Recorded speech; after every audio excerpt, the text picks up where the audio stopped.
Bismillahir Rahmanir Rahim. Alhamdulillahi Rabbil Alameen. All praise to Allah who showed me things that I can now relate to others. My flight was from JFK to Medina, which I would recommend to anyone interested in going to Hijaz for Umrah. This might involve a layover in Jeddah, but it is better than driving from Jeddah to Medina. First, going to Medina is also preferred because in this way you can travel to Mecca at night and don't have to worry about traveling in the shade, which triggers a kafara. The Medina I saw in January 2020, right after the killing martyrdom of Qasim Soleimani, was a totally different Medina. I still remember I was there standing in front of the shrine of the Prophet helplessly praying for revenge, as Shias were too weak to take the revenge and questioning our helplessness that one person blatantly says in front of the world that he has killed Qasim Soleimani and a kingdom conspires in this activity and the world stays quiet and there is no action that is taken. At that time, there was no sign of COVID, and in a month, the entire world was locked down as disease and death roamed the streets and is still prevalent till today. The Medina of January 2020 was a hustling and bustling city with pilgrims from all over the world. All hotels were booked, shops were open, restaurants were full, lines at the money exchange. 24/7 you could see people in the streets. The courtyard of Prophet's Mosque was brimming. There was no space in the Riyadul Jannah, the Roza Sharif, except for waiting in line or on top of another person and hoping that you might get a spot for 2 rakah prayer. Droves of people were passing by the shrine of the Prophet, giving their salam. Visitors were allowed to go to Janatul Baqi twice a day after Fajr and Asr, even though the Saudi government used this time to preach their false mentality and beliefs and brainwash the visitors by showcasing that there are just ordinary graves and the Ahl Bayt alayhi salam and the Imams alayhi salam were regular children of the Prophet and the Imam Ali alayhi salam, like a list of other children that they have posted outside Janatul Baqi. As a result, most of the visitors over time lacked the marifat of the four hujjah of Allah and were not interested in the Ahl Bayt alayhi salam. But still, there was something in their hearts that pulled them towards Jannatul Baqi after every salat, especially during the times of Fajr and Asr. However, today's Medina was a picture of terror and loneliness. It felt as if there was a big war going on. Things had changed drastically. More than 50% of the hotels were closed. When I say closed, like locked down, doors closed, lights out, and the remaining hotels were almost empty. Usually, bustling restaurants had been shuttered.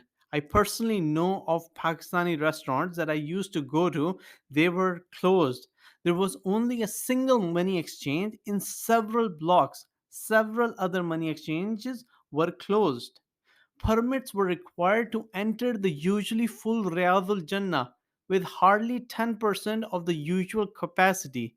And to do the ziyarah of the Prophet as well, you needed a permit. 60% of the outer doors of the courtyard of the Prophet's mosque were closed. Those who have been to Medina, they can relate to the black doors of grill that surround the courtyard of the Prophet Mosque. 60% of them were closed, and the remaining had army checkpoints. Let me repeat, these were army people, not regular police. While these checkposts were there to supposedly check for the vaccination status, they also served to keep out whoever they wanted. For example, people who wore black on the 9th and 10th of Muharram were stopped at outside the checkposts. They were not even allowed to enter the haram. I will discuss this in more detail as this is an event that prompted me to raise awareness about the ghurba of the Prophet and the Ahl Bayt alayhi salam. And this ghurba, by, mind you, is in their own home. That place is the home of the Prophet and Ahl Bayt alayhi salam. The army was deployed along with the police and the religious scholarly police.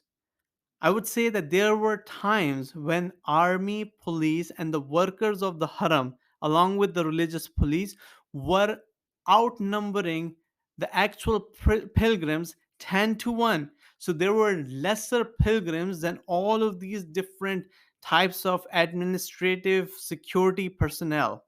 What are they afraid of? They're in the kingdom where they've oppressed the Shia, where they have control over everything. Why so much police and army? Now, this is the story of the broader mosque.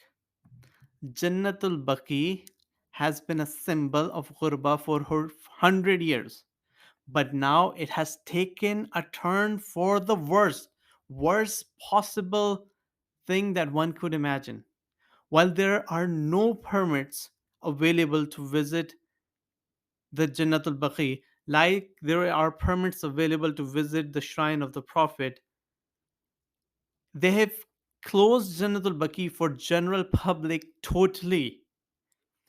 You cannot go on Sunday, Monday, Tuesday, Wednesday, Thursday, Friday, Saturday.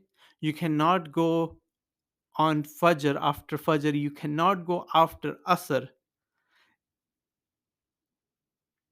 The only there is a walkway. The people who know, they know that there is a walkway between the mosque, the courtyard of the Prophet, and the wall of Janatul Baqi. They have sealed off that walkway with tens and twenties of police barricading, and I would change it to army, not police. This is army barricading both sides of the walkway so that no one reaches close to Janatul Baqi. There is no designated time to visit the Baqi. If you are lucky, you might enter Baqi with a janaza.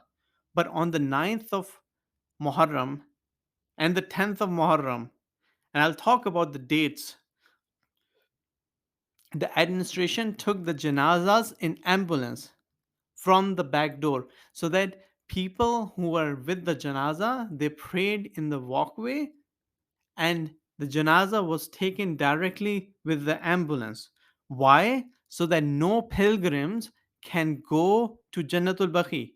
And this was very intentional because they didn't want the Shias of Ahl Bayt alayhi salam, the religious minority, and not over only their minority but Shias from all over the world, to enter the graveyard and give their condolences of Imam Hussein alayhi salam to his brother and his son and his grandsons.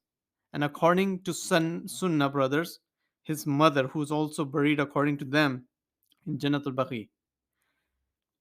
A dark, lonely, shadeless night of Ashura in the graveyard of Baqi, while the household of the Prophet and the Prophet himself mourns for his grandson, but no mourning is allowed by the oppressive authorities.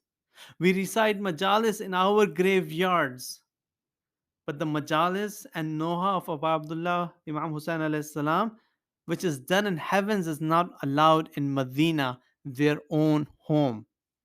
While the Saudi regime is a combination of Kharjis and Yazidi Banu Umayyah, we, the Muslims of 2021, are not the Muslims of the first century of Islam who kept quiet.